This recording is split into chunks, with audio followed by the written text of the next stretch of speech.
1976 সাল, স্বাধীনতার মাত্র 5 বছর পেরিয়েছে। যুদ্ধ পরবর্তী অস্থিরতার মাঝেই দেশে প্রথমবারের মতো এক ভয়াবহ অরাজনৈতিক হত্যাকাণ্ডের মুখোমুখি হয়। ঘটনাটি ঘটে রাজশাহী বিশ্ববিদ্যালয়ে, আর নিহত হন এক তরুণ ছাত্রী নিহার বানু। নিহার বানু জন্মগ্রহণ করেন 1953 সালের 9 জানুয়ারি দিনাজপুরের চিরির বন্দরে। তিনি ছিলেন রাজশাহী বিশ্ববিদ্যালয়ের রাষ্ট্রবিজ্ঞান বিভাগের শিক্ষার্থী। তার পরিচয়ের আরেকটি গুরুত্বপূর্ণ দিক, তিনি মুক্তিযুদ্ধে শহীদ নজিবুর রহমানের কন্যা। সে সময় নিহারের পরিবার রাজশাহীতে বসবাস করত। নওগাঁর এক প্রকৌশলীর সঙ্গে তার বিয়ের কথাবার্তাও চূড়ান্ত হয়েছিল। এই ঘটনাটি কোনো রাজনৈতিক প্রতিহিংসার ফল ছিল না, এটি ছিল একতরফা প্রেম, আবেশ আর বিকৃত মানসিকতার পরিণতি।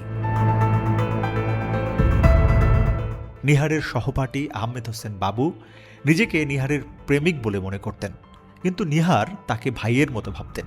বারবার বিয়ের প্রস্তাব প্রত্যাখ্যান করা সত্ত্বেও বাবু পিছু ছাড়েননি।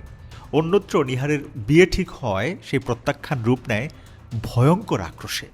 1976 সালে 26 জানুয়ারি রাজশাহী বিশ্ববিদ্যালয়ের লতিফ হলের বাবুর কক্ষে কয়েক দফা গোপন বৈঠক হয়। সেখানে সিদ্ধান্ত হয় নিহারকে দাওয়াতের কথা বলে রাজশাহীর মিনা মঞ্জিল নামের একটি বাড়িতে আনা হবে। প্রথমে বিয়ের প্রস্তাব দেওয়া হবে, রাজি না হলে জোর করে বিয়ে পড়ানো হবে। আর শেষ বৈঠকে সিদ্ধান্ত আরও ভয়াবহ হয়ে ওঠে, কোনোভাবে রাজি না হলে তাকে হত্যা করা হবে। 27 জানুয়ারি 1976 দুপুরে নিহার ও বাবু আলাদা রিকশায় করে মিনা মঞ্জিলে পৌঁছান। বাড়িতে ঢোকার পর গেট, দরজা এবং জানালা বন্ধ করে দেওয়া হয়। বাবু আবারও বিয়ের প্রস্তাব দেন। নিহার স্পষ্টভাবে তা প্রত্যাখ্যান করেন, বলেন তাদের সম্পর্ক ভাই বোনের, এমন কথা বললে তিনি চিৎকার করবেন। এই প্রত্যাখ্যানই যেন বাবুর সব নিয়ন্ত্রণ কেড়ে নেয়। মুহূর্তের মধ্যেই পরিকল্পিত সহিংসতা শুরু হয়। সেখানে উপস্থিত অন্যরা নীরব দর্শক নয়, সক্রিয় অংশগ্রহণকারী হয়ে ওঠে। কিছুক্ষণের মধ্যেই নিহা নিথর হয়ে পড়েন। হত্যার পর শুরু হয় প্রমাণ লোপাটের চেষ্টা। প্রথমে লাশ ট্রাঙ্কে ভরে সরানোর পরিকল্পনা করা হয়। সাহেব বাজার থেকে একটি বড় ট্রাঙ্কও কেনা হয়, কিন্তু তা সম্ভব না হয়। বাড়ির উঠোনে শৌচাগারের পাশে গর্ত খুঁড়ে লাশ মাটি চাপা দেওয়া হয়। উপর থেকে ঢেলে দেওয়া হয় সিমেন্ট, যেন চিরতরে সত্য চাপা পড়ে যায়। কিন্তু সত্য চাপা থাকে না।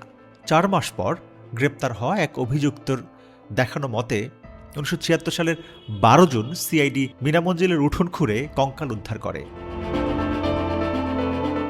নিহারের পরনে খয়েরি শাড়ি, স্যান্ডেল আর গলায় থাকা রূপোর তাবিজই তাকে শনাক্ত করার একমাত্র ভরসা হয়ে ওঠে। হত্যার ঘরের দেয়ালে পাওয়া যায় রক্তের দাগও।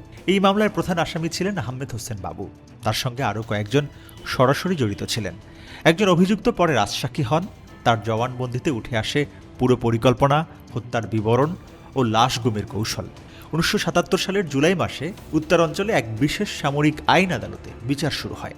স্পেশাল পাওয়ার্স অ্যাক্ট এবং দণ্ডবিধির একাধিক ধারায় মামলা পরিচালিত হয়। আদালত এই ঘটনাকে আখ্যা দেয় পূর্ব পরিকল্পিত, ঠান্ডা মাথার এবং নির্মম হত্যাকাণ্ড হিসেবে। 29 আগস্ট 1977 সালে রায়ে 3 জনকে মৃত্যুদণ্ড দেওয়া হয়।